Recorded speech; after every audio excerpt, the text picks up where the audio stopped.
Kami silahkan.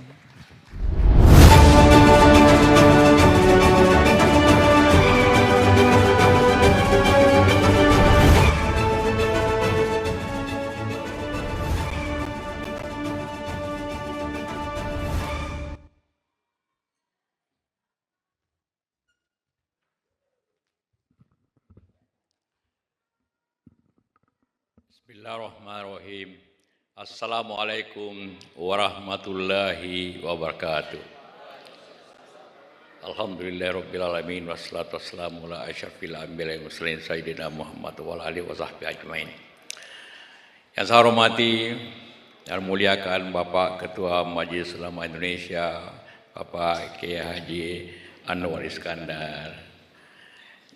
Yang saya hormati Ibu Retno Marsudi, Menlu kita yang luar biasa, Pak Kiai Nur Ahmad, Ketua Bokos dan para pimpinan MUI, serta para duta besar yang hadir, hadirin hadirat yang saya hormati. Pertama-tama marilah kita semua menyampaikan rasa duka cita atas segala korban konflik. Semua Allah Subhanahu wa taala mendapat sebagai syahid tempat yang baik di sisinya. Dan juga dalam kesempatan ini saya ingin menyampaikan terima kasih kepada MUI yang telah memberikan penghargaan kepada saya dengan berdua dengan Ibu Retno atas upaya-upaya kita semua. Dan upaya itu tidak terlepas daripada doa dan juga dorongan daripada bapak-bapak dan seluruh masyarakat Indonesia untuk melaksanakan baik ajaran agama, mendamaikan orang yang berkonflik. Menurut hadis, lebih tinggi amalannya dibanding salat, zakat dan puasa, begitu saja. Jadi sungguh mulia pekerjaan-pekerjaan yang kita lakukan itu. Karena itulah maka upaya ini tentu haruslah kita juga sesuai dengan konstitusi kita. Kita harus tertuju dalam perdamaian dunia. Dari pengalaman kita baik dalam negeri dan luar negeri, di Indonesia selama merdeka ada 15 konflik besar. Dan 10 diantaranya itu terjadi karena ketidakadilan. Ketidakadilan ekonomi, ketidakadilan sosial, ketidakadilan politik. Jadi apa yang disampaikan tadi oleh bapak-bapak bahwa ketidakadilan lah. Juga disampaikan oleh cucu-cucu kita tadi. Itu masalah keadilan. Karena itulah maka kita semua harus berupaya dengan baik. Konflik di Aceh, konflik di tanah yang lainnya, Poso, Ambon, seluruhnya itu ketidakadilan. Juga konflik di negara-negara Islam, di negara berpenduduk Islam, mulai daripada di Indonesia, di Thailand, di Myanmar, Rohingya, di Pakistan, India, di Afghanistan, dan di Palestina. Semua adalah peninggalan akibat kolonial. Bom waktu yang diberikan oleh para penjajah negara-negara barat pada masa lalu. Semua itu. Dan itulah yang terjadi pada dewasa ini. Konflik dengan dibarengi oleh peninggalan kolonial. Apa yang terjadi di Palestina awalnya hanyalah karena Menlu Inggris membagikan batas yang ditentukan saja dalam satu kertas, dan pada ujungnya seperti sekarang konflik di Myanmar hanyalah karena mendatangkan orang oleh Inggris dan sebagainya.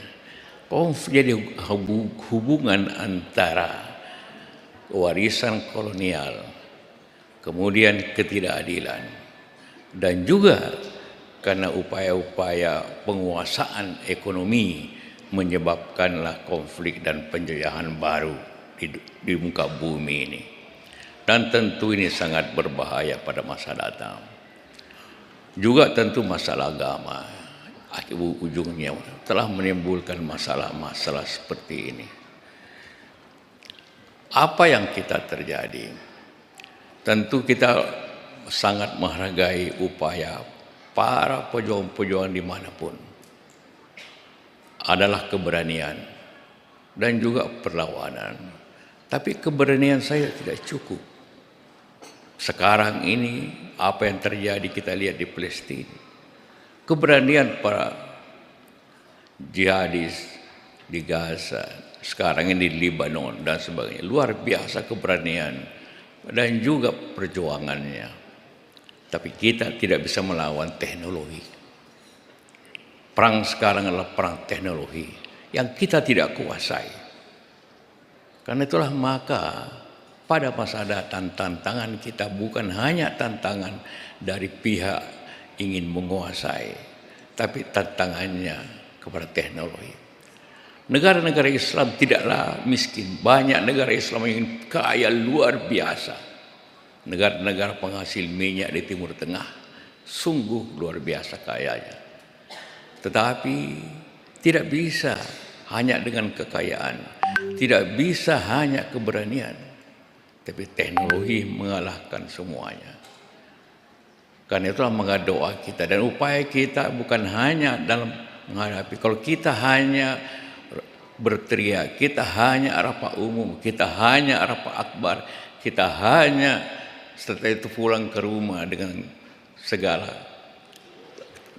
upaya-upaya doa kita, tapi tanpa upaya menguasai teknologi, maka negara-negara Islam akan terkuasai apabila kita tidak menguasai itu. Jadi jangka panjang adalah di samping menjaga keadilan dalam negeri dan dimanapun di dunia ini, maka penguasaan ilmu dan teknologi harus menjadi bagian daripada upaya kita masa datang. Siapa yang membayangkan bahwa pager yang kecil itu bisa menjadi bom yang luar biasa? Hanya teknologi yang bisa mengatasi itu. Siapa yang bisa mengebom persis kena pimpinan daripada Hamas, Imam Sania, persis kena di kamarnya. Hanya teknologi yang bisa melaksanakan itu. Keberanian tidak bisa melawannya. Walaupun kita menghargai Afghanistan, bahwa dengan keberanian dia melawan 3 negara besar penjajahnya, Inggris, Rusia, Amerika, dia bisa kalahkan dengan keberanian. Jadi keberanian, penguasaan teknologi, keadilan, itulah yang dapat menjadikan dunia lebih damai apabila kita terkebelakang. Tapi semua itu juga didasari kemampuan ekonomi. Tidak ada negara yang punya teknologi yang lebih tinggi apabila ekonominya tidak. Jadi semua masalah ini saling terkait. Tidak bisa hanya kita katakan, mari kita perang, beli senjata. Tidak. Semua terkait kemampuan ekonomi satu negara, pendidikannya yang kuat, teknologinya dia kuasai, kemampuannya untuk berperang, dan keadilan bangsa dunia inilah yang dapat mengatasi, menjadikan dunia ini lebih baik. Karena itulah khususnya bagi kita semua bangsa ini, Majelis Ulama dan kita semua, untuk turut serta dalam memajukan bangsa ini dengan penguasaan ekonomi, memperbaiki keadilan bangsa ini yang sangat timpang. Indonesia ini salah satu negara yang sangat timpang ekonominya dibanding dengan bangsa-bangsa lain. Karena itulah kita harus perbaiki. Kita tidak bisa hanya berkumpul di sini, berteriak di sini, mari kita ini hidup Palestina, hidup tidak bisa. Netanyahu tidak peduli semuanya. Yang bisa mengalahkan itu hanya kemampuan teknologi. Saya katakan, yang bisa menghentikan perang di Palestina hanya 3 orang di dunia ini. Ialah Netanyahu, Yahya Sinwar sekarang Hamas, dan Presiden Amerika, siapapun presiden itu. Hanya 3 orang. Tidak ada negara lain yang bisa mendamaikan tanpa 3 orang ini. Semuanya tidak banyak. Marilah kita semua bekerja. Suatu negara tidak diabaikan apabila tidak punya kemampuan ekonomi yang kuat, tidak punya kemampuan pertahanan yang kuat, dan keberanian yang kuat. Itulah masalah yang kita akan hadapi dan kita harus perbaiki. Kenapa saya selalu bicara tentang pendidikan yang baik? Karena itulah yang dapat mengatasi masalah kita masa datang. Dan itulah menjadi modal negara siapapun untuk hidup damai, hidup dan melawan ketidakadilan dunia ini. Semoga kita semua pada hari ini bersama-sama untuk hal tersebut. Terima kasih. Wabillahi taufiq hidayah. Wassalamualaikum warahmatullahi wabarakatuh. Waalaikumsalam warahmatullahi wabarakatuh. Terima kasih Bapak Dr. Haji Muhammad Yusuf Kalla.